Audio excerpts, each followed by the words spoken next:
different from previous elections and more about human rights and more about women's rights. و من لحظه میخواستم در مورد این صحبت کنم که این انتخابات ما را چطور میتونیم مختلفتر بسازیم از انتخابات گذشته و این را زیادتر محوریتش روی دیدمان روی حقوق بشر و حقوق زنها داشته باشیم. You can disagree with me if you want to, but my personal impression is that in the past elections in Afghanistan have been about many things, but not so much about issues. شما میتونید که دیدگاه‌های مختلف داشته باشین از من، مگر فکر خود من این هست که در انتخابات در گذشته در مورد موضوعات بسیار مختلف بوده اما در مورد حقوق بشر نبوده. So what can all of us in this room and all of the other people we work with do to make this election begin to be more about what are the candidates' positions and what will they do about human rights and women's rights? و امروز با شما صحبت خواهد کردیم و با کسای دیگی که خب همراهشون همکار هستیم باید روی از این تأمل کنیم که چطور میتونیم این انتخابات روی از این زیادتر تمرکز شاید داشته باشیم که خب صحبت‌های کاندیدای ریاست جمهوری، نامزدای ریاست جمهوری در مورد حقوق بشر داشته باشیم. So there's a crucial role for civil society organizations and for the media in making this happen. و مطبوعات و جامعه مدنی یک رول بسیار مهم داره در مورد به دست کار آوردن این منظرنامه. When the media or civil society talk to candidates, they should ask them very, very specific questions and demand an answer.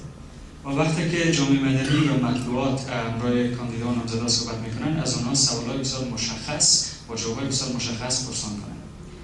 Some of the questions they should ask include the following. Will you release the AIHRC conflict mapping report? و بعضی سوال‌هایی را که مشخصاً باید ازشون پرسان کنن سوال‌های ذیلی هست. اول آیا شما راپوری را که کمیسیون مستقل حقوق بشر در مورد جرایم جنگی 3 دهه گذشته خب کار کرده روش او را منتشر خواهید کرد یا خیر؟ What will you do to enforce the EVA law in every province and every district in this country? شما در رابطه با تنفیذ قانون منع خشونت علیه زنان در همه ولایات و در همه ولایت‌های افغانستان چی راهنمای عملی را برخواهید داشت؟ Will you prosecute war criminals who committed crimes in the last 35 years in Afghanistan?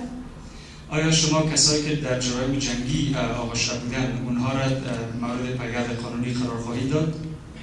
How will you increase the number of children who are in school, especially girls?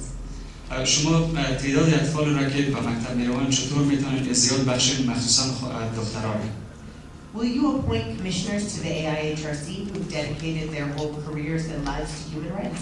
آیا شما در کمیسیون مستقل حقوق بشر کمیشنرهایی که زندگیشان را وقف حقوق بشر و حقوق زنها کردن انتصاب خواهید کرد؟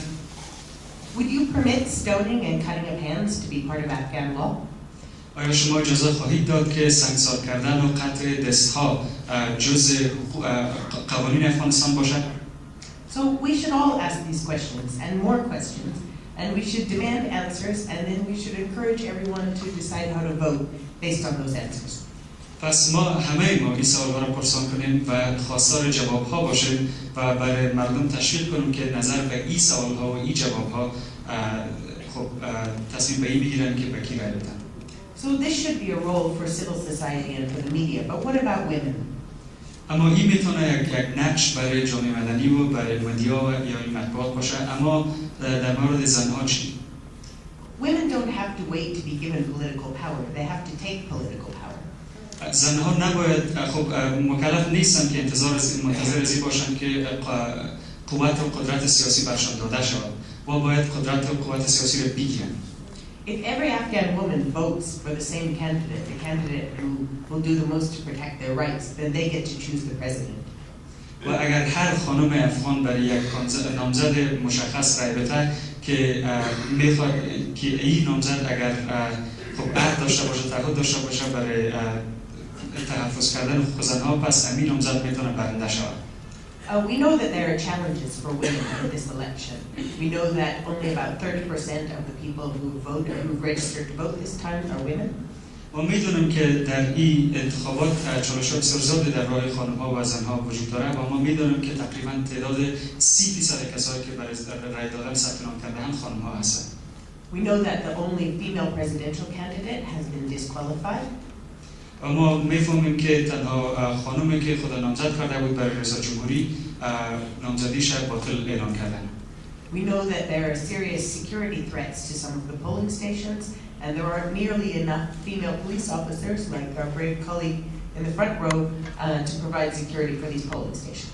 ما میدونیم که تهدیدهای بسیار جدی متوجه محلهای رایدهی هست. ما میدونیم که تعداد پلیس اوناسی هم مثل خانمی که با شجاعت در قطار اول شیشه بسیار کم است برای حفاظت محفوظ ساختن مرکزهای رایدهی.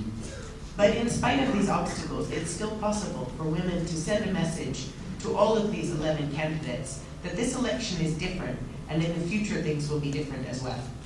و با وجود همه این مشکل‌ها و چالش‌ها ممکن است برای خانم‌ها که یک پیغام بسیار مشخص را برای تمامی 11 نامزدان ریاست جمهوری بدن که این انتخابات از انتخابات گذشته‌ها مختلف است و در آینده هم انتخابات‌ها مختلف خواهند بود.